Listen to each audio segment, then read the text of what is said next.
Right now in the United States, people should not be walking around with masks. You're sure of it? Because people are listening really closely to this. Right now, people should not be walking. There's no reason to be walking around with a mask.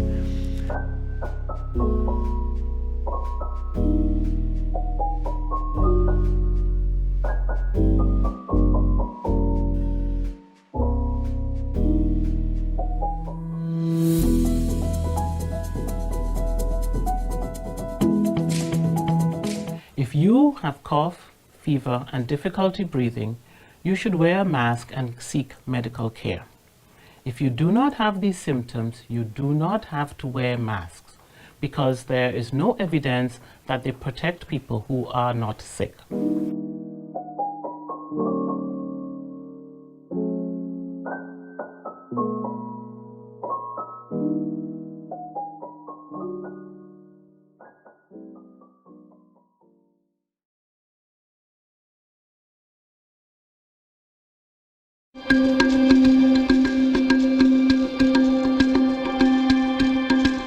If you're in an environment where everybody else is wearing a face mask and you're not, then it may make you feel vulnerable because you feel like you don't have the protection everyone else does.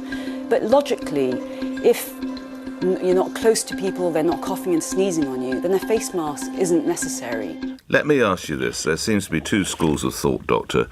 Is it wise or is it pointless to wear a face mask?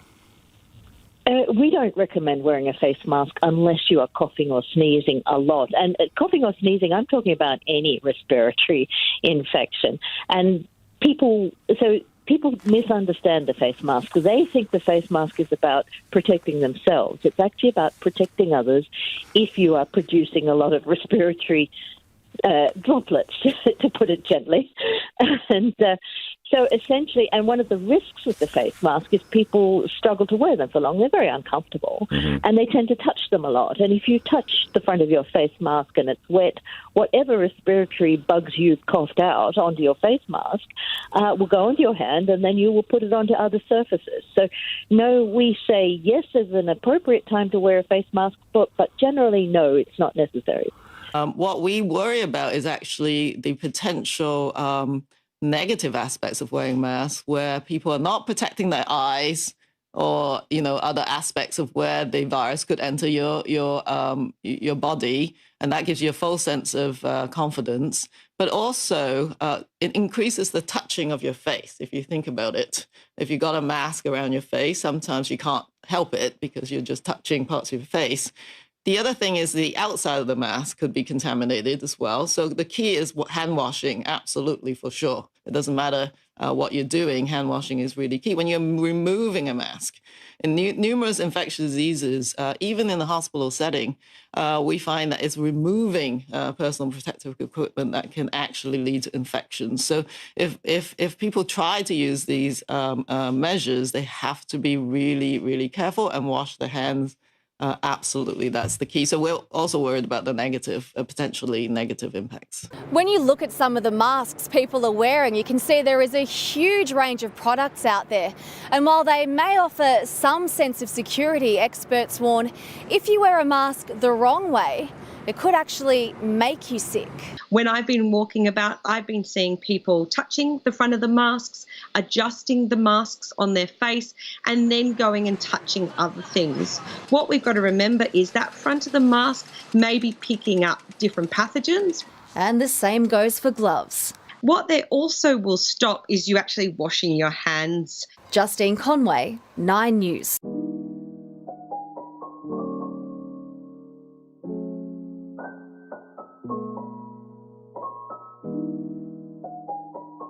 Hello and welcome. This is Lockdown TV from unheard.com. Today we are joined by not one but two epidemiologists and experts to find out what the state of play is in the coronavirus pandemic.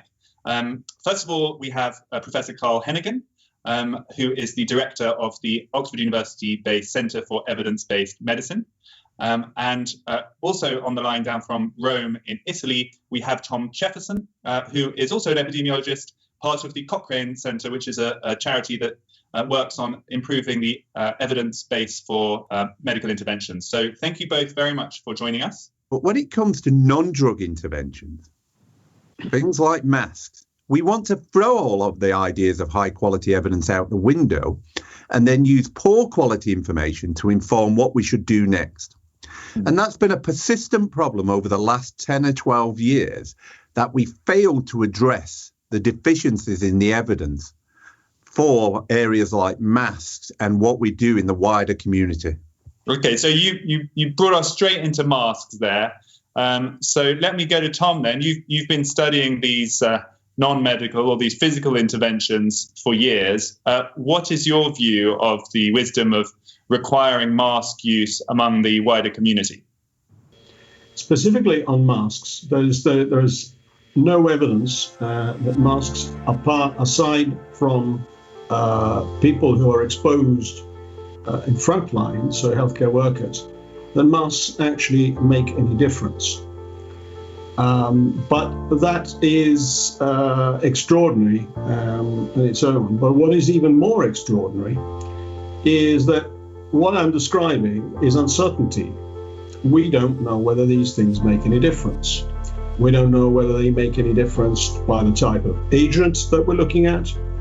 We don't know whether the materials or anything like that, the way they're fastened, the length of use, and so on, make any difference. These are non-healthcare worker settings, okay? So what does science usually do when there is uncertainty? Well, science deals with uncertainty by doing experiments like Carl described, randomized controlled trials. Now, the time for the randomized controlled trials was in February, in March, in April.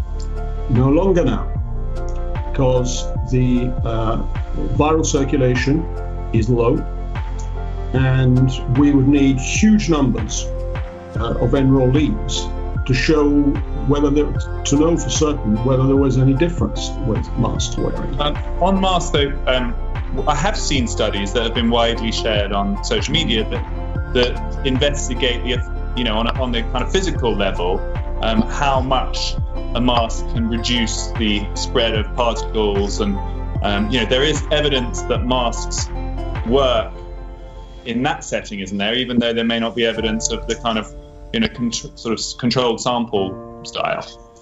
Freddie, we're dealing with some of the most slippery customers in the market, respiratory viruses. It's not just a question of the bug and the person, it's also the setting, which is why all these laboratory-based experiments with plumes, for instance, there are studies looking at the plume of droplets coming out of mask A versus mask B and so on, have to be treated with extreme care.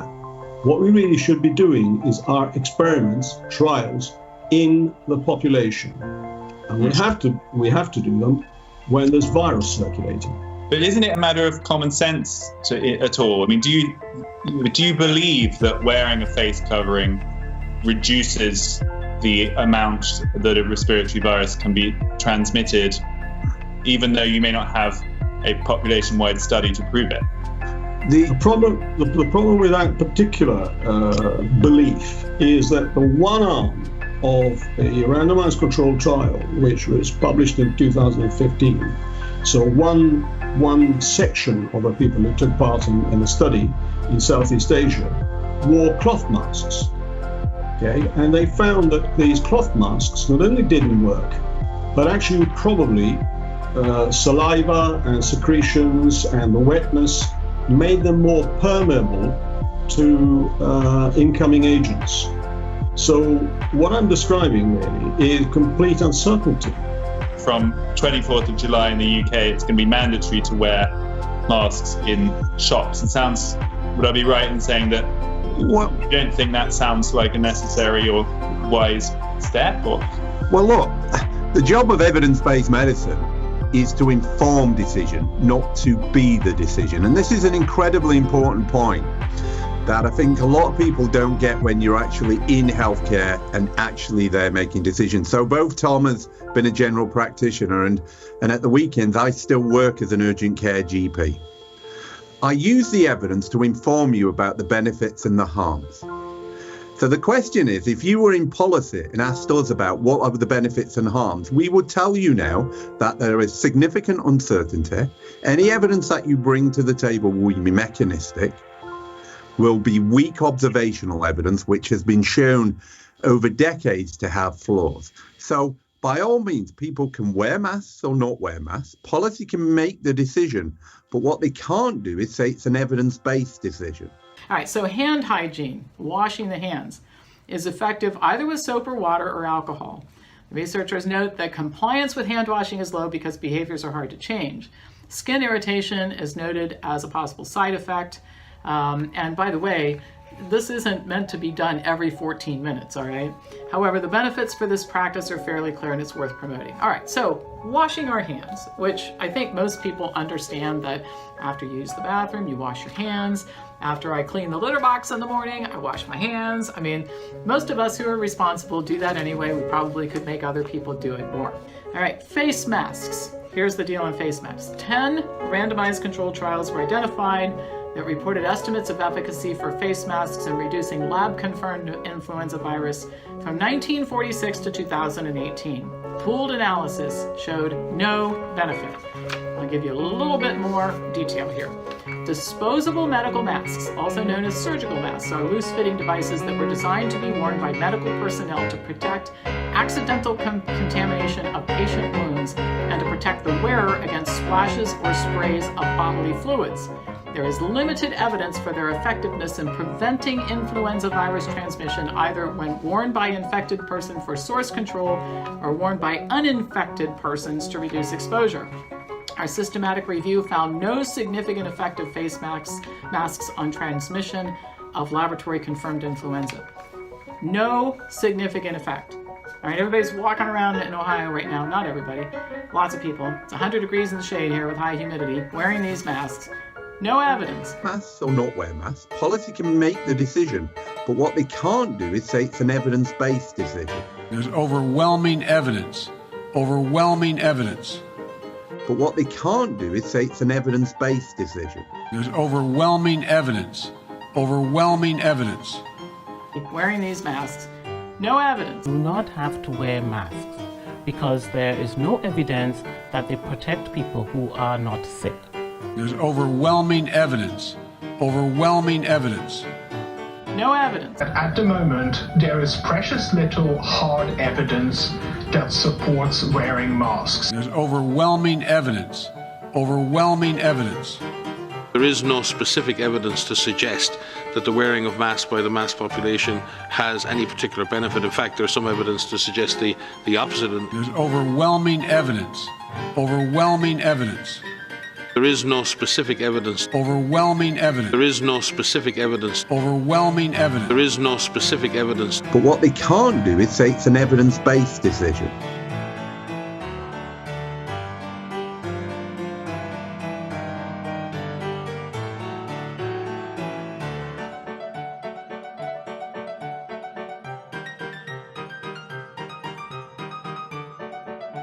Every single American should be wearing a mask when they're outside. Outside, you don't need to wear a face mask.